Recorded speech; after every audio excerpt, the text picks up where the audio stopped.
जो खुद के बहन के भाई नहीं हुए, जो खुद के चाची के मतलब भतीजे नहीं हुए, वो हमारे भाई होंगे क्या?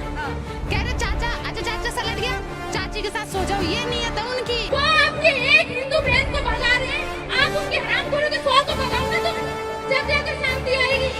वो आपकी एक हिंदू बहन को भगाए तो आप उनकी 100 बहनों को भगा लो। वो आपके 2 लोगों को मारे तो आप उनके 100 लोगों को खत्म कर दो। जब एक भरे मंच से हजारों की भीड़ के सामने कोई ऐसे शब्द कहता है तो ये साफ हो जाता है कि समाज में बढ़ती नफरत की जड़ें कहाँ छिपी हैं। आज हम बात कर रहे हैं social media influencer Riddhima Sharma की, जिनके एक बयान ने उत्तर प्रदेश की रायबरेली से लेकर पूरे इंटरनेट तक पर आग लगा दी है। दरअसल 21 जनवरी को रायबरेली के शिवगढ़ में विराट हिंदू सम्मेलन और एक विशाल पदयात्रा का आयोजन किया गया था। इस कार्यक्रम का मुख्य उद्देश्य था भारत को हिंदू राष्ट्र का दर्जा दिलाना और गौ माता को राष्ट्र माता घोषित करवाना। लेकिन इस सम्मेलन के दौरान मंच पर आई रिद्धि शर्मा ने गौ रक्षा के बजाय एक विशेष समुदाय के खिलाफ ऐसा जहर उगला कि सुनने वालों के होश उड़ गए। हिंदुओं को ही मार रहे हैं, हम इस भारत के अंदर अब इनको और बर्दाश्त नहीं करेंगे।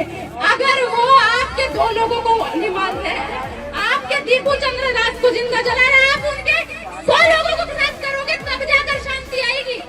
वो आपके एक हिंदू बहन को भगा रहे हैं, आप उनको भगाओगे तुम, जब जाकर शांति आएगी। वैसे भी उनकी तो इतनी ज्यादा फसल पड़ी हुई है, थोड़ी तो कम करनी पड़ेगी ना अपन को।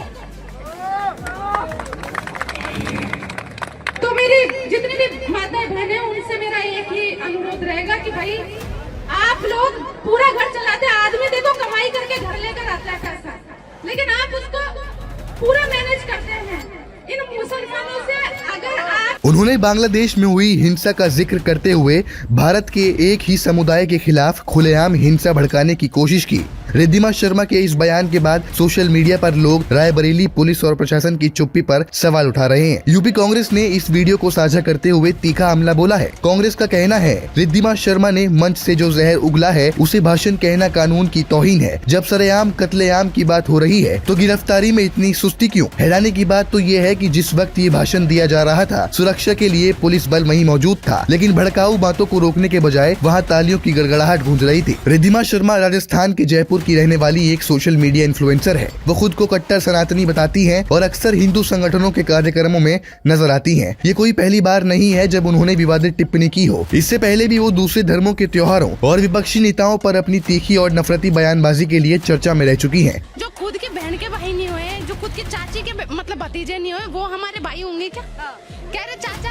अच्छा चाचा सलट गया, चाची के साथ सो जाओ, ये नीयत है उनकी। यहाँ सबसे बड़ा सवाल ये उठता है कि क्या किसी भी धर्म की आड़ में दूसरे धर्म की महिलाओं की इज्जत के साथ खिलवाड़ करना या सामूहिक हत्या की सीख देना सही है? अगर न्याय का फैसला सड़कों पर भीड़ ही करेगी तो फिर देश की अदालतों और संविधान की क्या जरूरत है? भारत एक लोकतांत्रिक और धर्मनिरपेक्ष देश है जो किसी धर्म की किताब से नहीं बल्कि बाबा साहिब अम्बेडकर के बनाए संविधान से चलता है। संविधान की धाराएं स्पष्ट रूप से कहती हैं कि नफरत फैलाना और हिंसा के लिए उकसाना एक गंभीर अपराध है। ऐसे बयान न केवल समाज का सौहार्द बिगाड़ते हैं बल्कि देश की एकता और अखंडता के लिए बड़ा खतरा है। समाज को ये समझने की जरूरत है कि हिंसा चाहे सरहद के उस पार हो या इस पार, उसका समाधान नफरत कभी नहीं हो सकता। रिद्धिमा शर्मा जैसे लोग जो धर्म की आड़ में नफरत का ठेका लिए बैठे हैं, वो असल में समाज को प्रगति नहीं बल्कि विनाश की ओर ले जा रहे हैं। इस पूरे मामले पर आपकी क्या राय है? क्या आपको लगता है कि ऐसे भड़काऊ भाषण देने वालों पर तुरंत कड़ी कार्रवाई होनी चाहिए? अपनी राय कमेंट सेक्शन में जरूर बताइएगा।